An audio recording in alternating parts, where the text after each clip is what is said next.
anyone who's watching this. Hopefully we have the start of winter this weekend. I'm saying hopefully because I'm not 100% sure. If this was January, February, I'd say yes, 1,000,000%. But because it is still October, it's still maybe, maybe not, but hopefully. So I'm going to go a bit more detail to that in just a moment. I'd like to talk a bit about what this low pressure is doing. Similarly, tomorrow on Tuesdays, the Met Office releases a deep dive every week. It's like half an hour long. So I thought I'd make the video today, but also I can't. I don't have much time the rest of the week. Just so that when I do watch the deep dive tomorrow, or when you watch it as well, I'd recommend it quite a lot. That it holds myself accountable. See what I think before I see what they think. So it's looking about Thursday. It's coming through realistically. You can see it spinning around really cold air over Iceland. If you didn't know, low pressure moves in a counterclockwise direction. So you can see the lines around the low pressure here. They're called isobars. And you can basically tell which way the wind's going to go. So around high pressure always goes clockwise. So where my mouth is now, there's going to be a northerly wind. Where my mouse is now, there's a southerly wind. It's the exact opposite with low pressures, as they're anticyclonic. So where my mouse is now, there's a northerly wind, and where my mouth is, I can't speak today. Where my mouse is now, there's a southerly wind. And that's significant because this low pressure system is really deep. I saw some things on Twitter saying it got all the way down to like 961, which is ridiculously low. And it's going to go sit to the east of us, which, as I've just explained, means that we're going to get some northerly winds. Initially, it will be northeasterly and then northwesterly. And there's a lot of moisture in it as well, just because it's really deep. It's picked up so much moisture from the ocean, and it's deepening over the top of us, which I imagine the Met Office will explain in better detail than ever I could tomorrow. And it's significant when low pressure systems deepen over the top of the land. It's just a bit more unusual. Usually they deepen over the ocean and then they weaken when they hit us, just because there's less moisture, there's different changing terrain. So this one's deepening over the top of us, which then means it's kind of trapped and has to go east, bringing us northerly winds with lots of moisture in them. So does that mean we're going to get winter conditions? These temperatures are good. Are they good enough? It's looking kind of close on Saturday. I'm sure someone will have a look. I'll say my underlining recommendation is to, if you've got both days off and you want to go be a champion, go have a look on Saturday.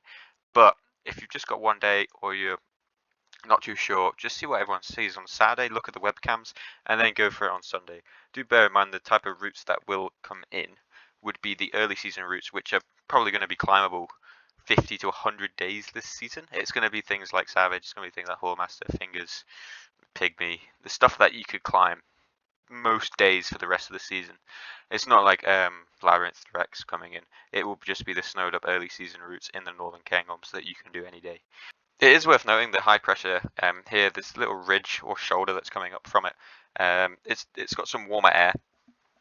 This may potentially throw a spanner in the works. The GFS doesn't have it as significant as the UK MO does, which I haven't looked at the 6 o'clock run of the UK MO, but that had that. You see this, the really warm air that's creeping on Monday, that had that coming on the Sunday before the northerlies could really do a significant amount of cooling. So if I put the UK MO on, which is the Met Office's synoptic chart, you can see the high pressure ridge developing northeast of this guy. So here's the northerly winds coming on Friday. There's picking up on some snow there, even a lot in the west, a lot in the east for Saturday. And this is what I mean when I say just have a look and see. But the ridging system here, you can see, gets quite well established and really pushes out of the way quite quickly and brings a lot of really warm, moist air. And this will probably definitely fall as rain if this pulls off. This won't be snow. This is too warm here. If I put the 2 meter temps on, you can really see how warm that is. There is absolutely loads of moisture in this air mass. That's not something that I'm concerned about. If it's cold enough, and then there will be rime on the rocks. The wind direction is right. The air is moist enough. It just needs the temperatures to drop a little bit more than it currently is saying, or go with the best case synoptic that we've seen so far. So just the general Met Office, it's saying about 3-2. The wind direction here, I'm expected to update further. It said southerlies not too long ago, but this is just due to the high pressure ridging. This little, where is that's not it? This little shoulder guy just changing the wind direction away from the northerly. So if these stick northerly, then these temperatures are going to be much colder than this, maybe like -4, -5, and plenty to give good conditions on Sunday. I'm hoping that this is kind of bringing across how marginal all of these things combined are. But this is kind of the money chart here. This is the one that would, you know, if you're not going to pay attention to anything else, I'll say pay attention to this one. This is the wet bulb temperatures, height above sea level where it's freezing, and you've got it in the scale on the bottom right. You're all, you know, you can all read this. And this is for Friday. I'll just skip it forward one chunk at a time. Oh, look at that! It's playing it as a video. That's awesome. There you go. Look at that. That is pretty good.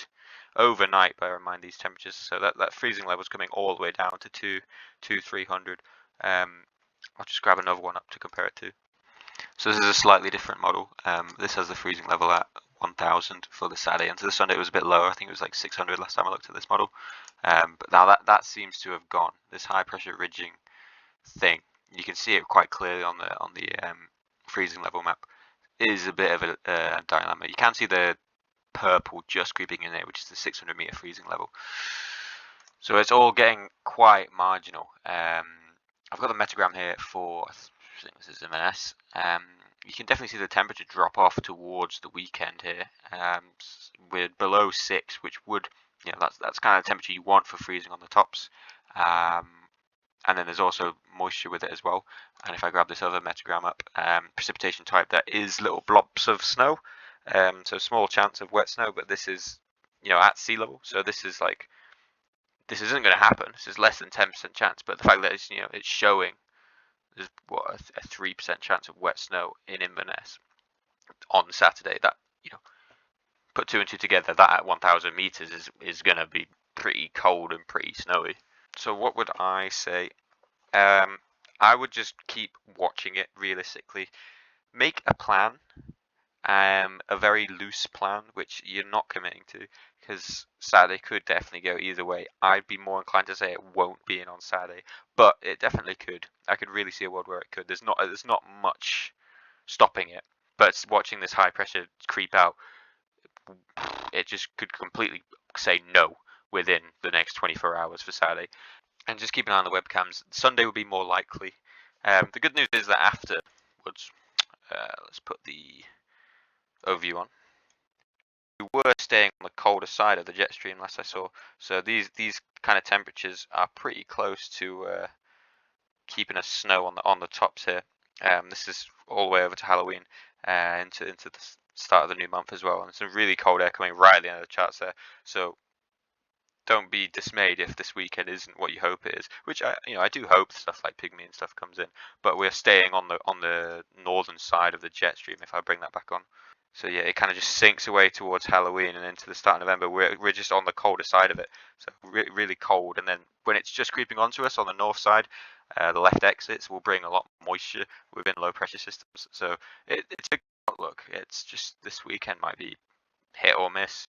I've seen some people getting really excited about it. And I was like, well, it could be good, but yeah, if you are thinking about going out, you can always just chuck me a message on Friday. You can always set an alarm on Saturday morning, look at the webcams. They've got a live temperature and wind station here. Same with Anackmore if you're going west coast. So you kind of want this temperature to be, you definitely want this to be freezing realistically. I think this says the altitude there, 700 meters. So about the bottom of Schnecter. So you can take a good hint of this. This is a really good indicator if you go into the Cairngorms. This is the wind direction and the temperature and also the humidity as well. So if you didn't know about these, now you do. These are such a good tool. You need this one to be even cooler still, because this is right on the summit at 1,200 meters realistically. So above the crags, this is on the summit. So have a look at them before you drive 4 hours just to get disappointed on Saturday if that's what you're doing. But fingers crossed anyway. But thank you very much for listening.